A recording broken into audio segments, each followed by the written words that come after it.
उत्तर प्रदेश के मुख्यमंत्री श्रीमान योगी आदित्यनाथ जी, मंच पर विराजमान यूपी सरकार के अन्य मंत्रीगण, जनप्रतिनिधिगण, इस कार्यक्रम में मौजूद देश के खेल जगत से जुड़े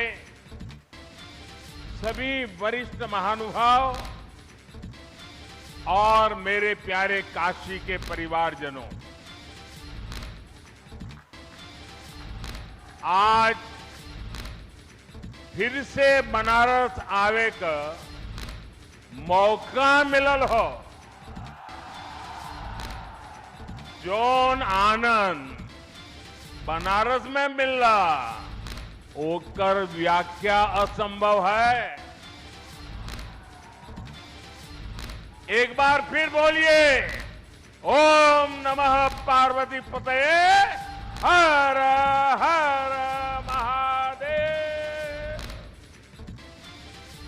आज मैं एक ऐसे दिन काशी आया हूं जब चंद्रमा के शिव शक्ति पॉइंट तक पहुंचने का भारत का 1 महीना पूरा हो रहा। शिव शक्ति यानी वो स्थान जहां बीते महीने की 23 तारीख को हमारा चंद्रयान लैंड हुआ था। एक शिव शक्ति का स्थान चंद्रमा पर है, दूसरा शिव शक्ति का स्थान ये मेरी काशी में है। आज शिव शक्ति के स्थान से शिव शक्ति के उस स्थान पर भारत की विजय की मैं फिर से बधाई देता हूं। मेरे परिवारजनों, जिस स्थान पर हम सब इकट्ठा हुए हैं वह एक पावन स्थल जैसा है। यह स्थान माता विंध्यवासिनी के धाम और काशी नगरी को जोड़ने वाले रास्ते का एक पड़ाव है। यहां से कुछ दूर पर भारतीय लोकतंत्र के प्रखर पुरुष और पूर्व केंद्रीय मंत्री राजनारायण जी का गांव मोतीकोट है। मैं इस धरती से आदरणीय राजनारायण जी और उनकी जन्मभूमि को सर झुका करके प्रणाम करता हूं। मेरे प्यारे परिवारजनों, काशी में आज एक इंटरनेशनल क्रिकेट स्टेडियम की आधारशिला रखी गई है। ये स्टेडियम न सिर्फ वाराणसी बल्कि पूर्वांचल के युवाओं के लिए एक वरदान जैसा होगा। ये स्टेडियम जब बनकर तैयार हो जाएगा तो इसमें एक साथ 30,000 से ज्यादा लोग बैठ करके मैच देख पाएंगे। और मैं जानता हूं, जब से इस स्टेडियम की तस्वीरें बाहर आई हैं, हर काशीवासी गदगद हो गया है। महादेव की नगरी में ये स्टेडियम, उसकी डिजाइन स्वयं महादेव को ही समर्पित है। इसमें क्रिकेट के एक से बढ़कर एक मैच हो गए। इसमें आसपास के युवा खिलाड़ियों को अंतर्राष्ट्रीय स्तर के स्टेडियम में ट्रेनिंग का मौका मिलेगा। और इसका बहुत बड़ा लाभ मेरी काशी को होगा। मेरे परिवारजनों, आज क्रिकेट के जरिए दुनिया भारत से जुड़ रही है। दुनिया के नए नए देश क्रिकेट खेलने के लिए आगे आ रहे हैं। जाहिर है, आने वाले दिनों में क्रिकेट मैचों की संख्या भी बढ़ने जा रही है और जब क्रिकेट मैच बढ़ेंगे तो नए नए स्टेडियम भी जरूरत पड़ने वाली है। बनारस का ये इंटरनेशनल क्रिकेट स्टेडियम इस डिमांड को पूरा करेगा। पूरे पूर्वांचल का चमकता हुआ ये सितारा बनने वाला है।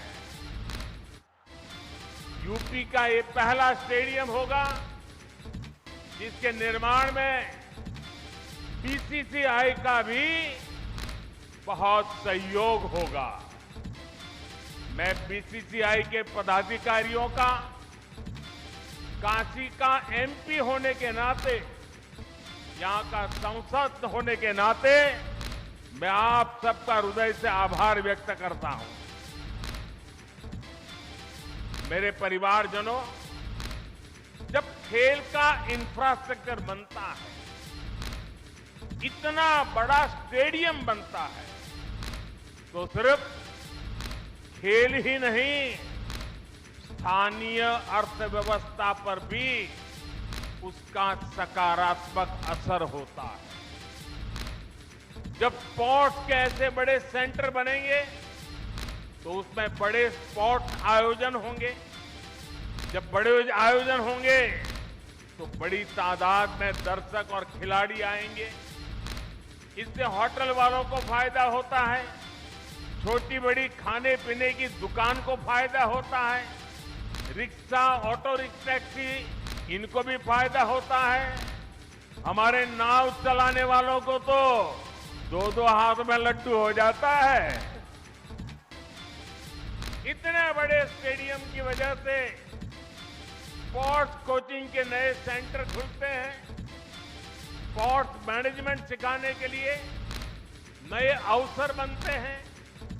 हमारे बनारस के युवा नए खेल स्टार्टअप के बारे में सोच सकते हैं। फिजियोथेरेपी समेत स्पोर्ट्स से जुड़ी बहुत सी पढ़ाई और कोर्सेज शुरू होंगे और एक बहुत बड़ी स्पोर्ट्स इंडस्ट्री भी वाराणसी में आएगी। मेरे प्यारे परिवारजनों, एक समय था जब माता पिता बच्चों को इस बात के लिए डांटते थे कि हमेशा खेलते ही रहोगे क्या, कुछ पढ़ाई वढ़ाई करोगे कि नहीं, यही हुड़दंग करते रहोगे क्या, यही सुनना पड़ता था। अब समाज की सोच बदली है। बच्चे तो पहले से ही सीरियस थे ही, अब माता पिता भी स्पोर्ट्स को लेकर के गंभीर हुए हैं। अब देश का मिजाज ऐसा बना है कि जो खेलेगा वही खिलेगा। साथियों, पिछले 1-2 महीने पहले मैं मध्य प्रदेश का एक आदिवासी इलाका शहडोल के आदिवासी गांव में गया था। वहां मुझे कुछ नौजवानों से मिलने का अवसर मिला और मैं सचमुच में वहां का दृश्य और उनकी बातें सुनकर के इतना प्रभावित हुआ। उन युवकों ने मुझे कहा कि ये तो हमारा मिनी ब्राजील है। मैंने कहा, भाई तुम मिनी ब्राजील कैसे बन गए हो? बोले, हमारे यहाँ हर घर में फुटबॉल का खिलाड़ी है। और कुछ लोगों ने मुझे कहा कि मेरे परिवार में 3-3 पीढ़ी नेशनल फुटबॉल प्लेयर रही है। एक प्लेयर रिटायर्ड होने के बाद उसने वहां अपना जान लगा दी और आज हर पीढ़ी का व्यक्ति आपको वहां फुटबॉल खेलता नजर आएगा। और वो कहते हैं कि हमारा जब एनुअल फंक्शन होता है तो कोई घर में आपको नहीं मिलेगा। इस पूरे इलाके के सैकड़ों गांव और लाखों की तादाद में लोग 2-2, 4-4 दिन मैदान में डटे रहते हैं। ये कल्चर उसे सुन करके, देख करके देश के उज्जवल भविष्य का विश्वास मेरा बढ़ जाता है। और काशी का सांसद होने के नाते मैं यहां आए बदलावों का भी साक्षी बना। सांसद खेल प्रतियोगिता के दौरान जो उत्साह यहां रहता है उसकी जानकारी मुझे लगातार पहुंचती रहती है। काशी के युवा स्पोर्ट्स की दुनिया में अपना नाम कमाए, मेरी यही कामना है। इसलिए हमारा प्रयास वाराणसी के युवाओं को उच्च स्तरीय खेल सुविधाएं देने का, इसी सोच के साथ इस नए स्टेडियम के साथ ही सीगरा स्टेडियम पर भी करीब 400 करोड़ रुपए खर्च किए जा रहे हैं। सीगरा स्टेडियम में 50 से अधिक खेलों के लिए जरूरी सुविधाएं विकसित की जा रही हैं। और इसकी एक और खास बात है, ये देश का पहला बहुस्तरीय स्पोर्ट्स कॉम्प्लेक्स होगा जो दिव्यांगजनों को ध्यान में रखकर बनाया जा रहा है। इसे भी बहुत जल्द ही काशी वासियों को समर्पित किया जाएगा। बड़ालालपुर उसमें बना सिंथेटिक ट्रैक हो, सिंथेटिक बास्केटबॉल कोर्ट हो, अलग अलग अखाड़ों को प्रोत्साहन देना हो, हम नया निर्माण तो कर ही रहे हैं पर शहर की पुरानी व्यवस्थाओं को भी सुधार रहे हैं। मेरे परिवारजनों, खेलों में आज भारत को जो सफलता मिल रही है वो देश की सोच में आए बदलाव का परिणाम है। हमने स्पोर्ट्स को युवाओं की फिटनेस और युवाओं के रोजगार और उनकी कैरियर से जोड़ा है। 9 वर्ष पहले की तुलना में इस वर्ष केंद्रीय खेल बजट 3 गुना बढ़ाया गया है। खेलो इंडिया प्रोग्राम के बजट में तो पिछले वर्ष की तुलना में लगभग 70% वृद्धि की गई है। सरकार आज स्कूल से लेकर ओलंपिक पोडियम तक हमारे खिलाड़ियों के साथ टीम मेंबर बनकर साथ चलती है। खेलो इंडिया के तहत देश भर में स्कूल से यूनिवर्सिटी तक की खेल प्रतियोगिताएं हुई है। इनमें बड़ी संख्या में हमारी बेटियों ने भी हिस्सा लिया है। सरकार कदम कदम पर खिलाड़ियों की हर संभव मदद कर रही है। ओलंपिक पोडियम स्कीम भी ऐसा ही एक प्रयास है। इसके तहत देश के शीर्ष खिलाड़ियों को सरकार पूरे साल में खाने पीने, फिटनेस से लेकर ट्रेनिंग तक लाखों रुपए की मदद देती है। इसका परिणाम हम आज हर अंतर्राष्ट्रीय कंपटीशन में देख रहे हैं। अभी कुछ समय पहले ही वर्ल्ड यूनिवर्सिटी गेम्स में भारत ने इतिहास रचा है।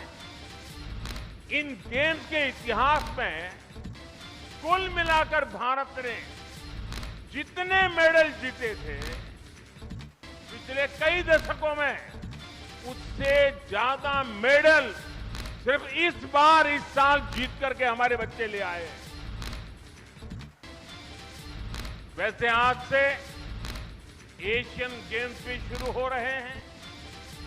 एशियन गेम्स में हिस्सा लेने गए सभी भारतीय खिलाड़ियों को मैं अपनी शुभकामनाएं देता हूं। साथियों, भारत के गांव-गांव में, कोने-कोने में खेल प्रतिभाएं मौजूद है। खेलों के महारथी मौजूद है। जरूरी है इन्हें तलाशना और इन्हें तराशना। आज छोटे से छोटे गांवों से निकले युवा पूरे देश की शान बने हुए हैं। ये उदाहरण बताते हैं कि हमारे छोटे शहरों के खिलाड़ियों में कितना टैलेंट है, कितनी प्रतिभा है। हमें इस टैलेंट को ज्यादा से ज्यादा अवसर देने हैं। इसलिए खेलो इंडिया अभियान से आज बहुत कम उम्र में ही देश के कोने-कोने में टैलेंट की पहचान की जा रही है। खिलाड़ियों की पहचान करके उन्हें इंटरनेशनल लेवल का एथलीट बनाने के लिए सरकार हर कदम उठा रही है। आज इस कार्यक्रम में बहुत से दिग्गज खिलाड़ी हमारे बीच विशेष तौर पर पधारे हैं। स्पोर्ट्स की दुनिया में उन्होंने देश का नाम रोशन किया है। काशी से ये स्नेह दिखाने के लिए मैं उन सबका विशेष रूप से आभार व्यक्त करता हूं। मेरे परिवारजनों, आज खिलाड़ियों को आगे बढ़ाने के लिए अच्छे कोच और अच्छे कोचिंग का होना उतना ही जरूरी है। यहां जो दिग्गज खिलाड़ी मौजूद है वो इसकी अहमियत जताते हैं और इसको जानते हैं।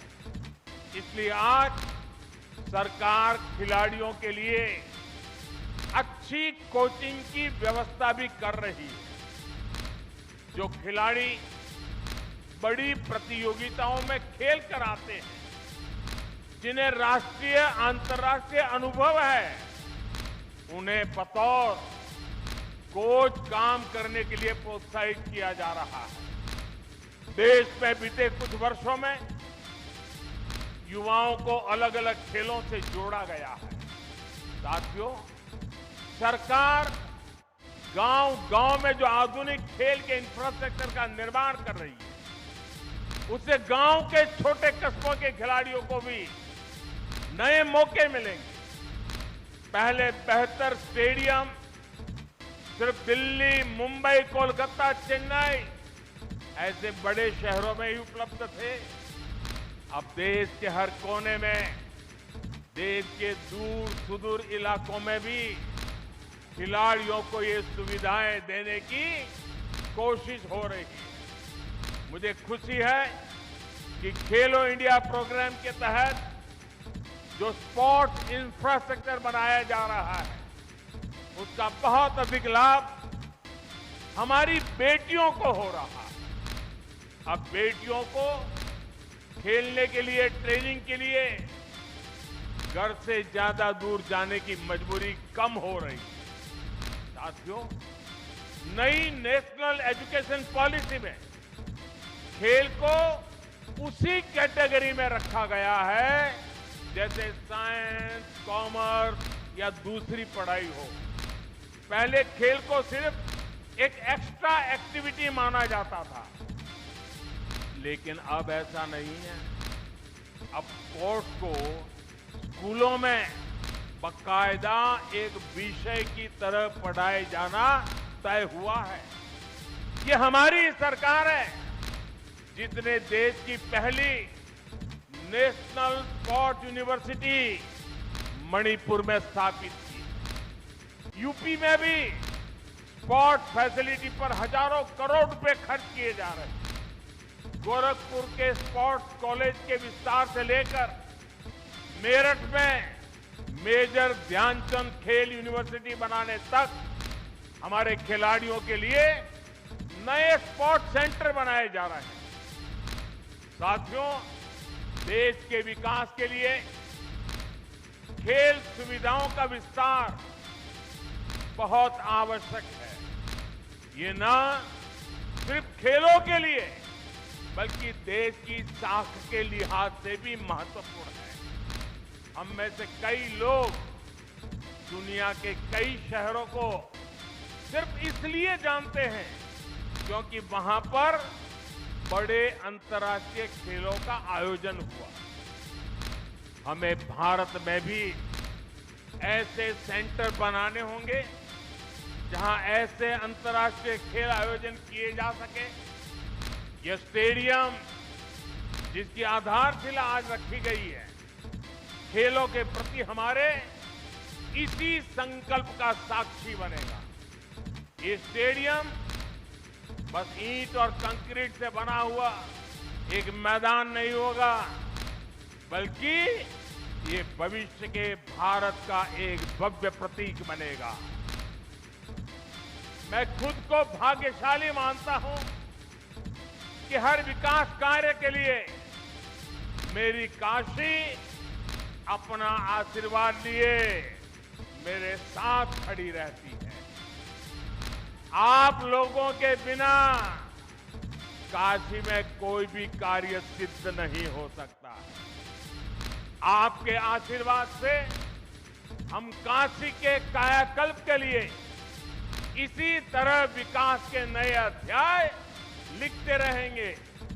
एक बार फिर काशी के लोगों को, पूरे पूर्वांचल को क्रिकेट स्टेडियम के शिलान्यास की मैं बहुत बहुत बधाई देता हूं। हर हर महादेव। धन्यवाद।